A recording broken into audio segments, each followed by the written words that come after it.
ඔන්න ඉතින් මේ වීඩියෝ එකෙන් කතා කරන්නේ හත් සිම් එකක් තියෙන ඔයාට ඔයාගේ රීචාර්ජ් බැලන්ස් එක තවත් කෙනෙකුට නිවැරදිව ට්‍රාන්ස්ෆර් කරන්නේ කොහොමද කියලා.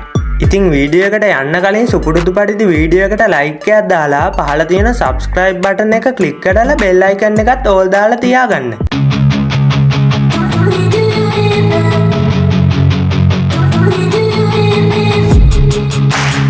ඉතින් මේක කරන්න ඔයාට මේ හත් ඇප් එක අවශ්‍ය වෙනවා. ඉතින් ඔයාලගේ තවමත් හත් ඇප් එක නැත්නම් Play Store එකට ගිහිල්ලා හත් ඇප් කියලා සර්ච් කරලා මෙන්න මේ හත් ඇප් එක ඩවුන්ලෝඩ් කරගන්න. ඉතින් මම දැන් හත් ඇප් එක ඩවුන්ලෝඩ් කරගෙන තියෙන නිසා මෙතනින් මේ විදියට ඕපන් කරගන්නවා.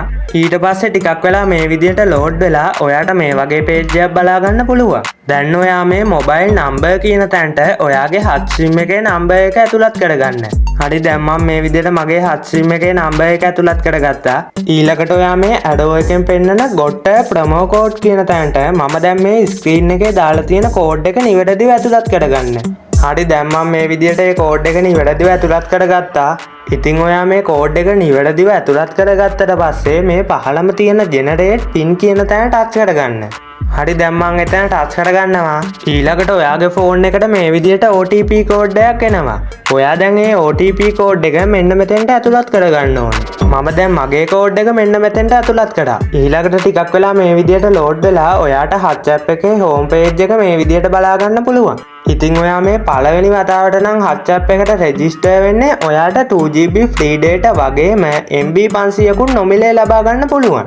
ඉතින් මම මේ විදියට data ලබා ගන්න ගැන වෙනත් තවත් වීඩියෝ එකක් කරලා තියෙනවා. ඉතින් ඔයා ඒ වීඩියෝ එක බලලා නැත්නම් අපේ channel එකේ playlist එකට ගිහින් ඔයාට ඒ වීඩියෝ එක බලන්න පුළුවන්. හරි දැන් ඔයා මේ ඇඩෝ එකෙන් පෙන්නන ඉඩි කෑලි තුන ටච් කරගන්න.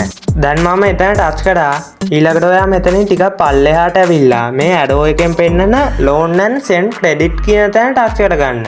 ඉතින් මේ loan service කියන තැනින් ඔයාට කැමති loan එකක් ලබා ගන්න පුළුවන්. ඉතින් දැන් ඔයා මෙන්න මේ ඇඩෝ එකෙන් පෙන්නන තැන ටච් කරගන්න. ඊළඟට ඔයා මේ මොබයිල් නම්බර් කියන තැනට ඔයාගේ රීචාර්ජ් බැලන්ස් එක යවන්න ඕන හත් සිම් එකේ නම්බර් එක ඇතුළත් කරගන්න. ඉතින් ඔයාගේ රීචාර්ජ් බැලන්ස් එක ට්‍රාන්ස්ෆර් කරන්න පුළුවන් සීමාවක් තියෙනවා. ඉතින් ඔයාට මෙතනින් ට්‍රාන්ස්ෆර් කරන්න පුළුවන් අවම මුදල තමයි රුපියල් 10ක්. ඒ කියන්නේ ඔයාට රුපියල් 10ට වඩා අඩු මුදලක් ට්‍රාන්ස්ෆර් කිරීමට හැකියාවක් ලැබෙන්නේ නැහැ. ඒ වගේම ඔයාට එක් වතාවක් යවන්න පුළුවන් උපරිම මුදල තමයි රුපියල් 1500ක්. ඒ වගේම රුපියල් 5000ක් තමයි එක දවසක් තුල යවන්න පුළුවන් උපරිම මුදල වෙන්නේ. ඉතින් මම හිතනවා ඔයාට මේක තේරෙන්නේ නැති කියලා. ඊළඟට මේ amount කියන තැනට මේ සීමාව යටතේ ඔයාට ට්‍රාන්ස්ෆර් කරන්න ඕන මුදල සඳහන් කරන්න. ඉතින් මගේ account balance එක රුපියල් 10ට වඩා අඩුයි. ඉතින් ඔයාලට ට්‍රාන්ස්ෆර් කරන විදිය කියලා දෙන්න ඕන නිසා මං ඉතින් මෙතන රුපියල් 10 කියලා දැම්මා. ඊළඟට මේ පහළම තියෙන send කියන තැන ටච් කරගන්න. ඊළඟට ඔයා ලබා දීපු හත් සිම් එකේ නම්බර් එක නිවැරදිද කියලා බලලා මේ yes කියන තැන ටච් කරගන්න. ඉතින් මගේ රීචාර්ජ් බැලන්ස් එක රුපියල් 10ට වඩා අඩු නිසා මට මේ මුදල ට්‍රාන්ස්ෆර් කරගන්න බැරි වුණා. ඉතින් ඔයාගේ රීචාර්ජ් බැලන්ස් එක රුපියල් 10ට වඩා වැඩි නම් ඔයාට මේ සීමාවන් යටතේ ඕනම මුදලක් ට්‍රාන්ස්ෆර් කරගන්න හැකියාව තියෙනවා.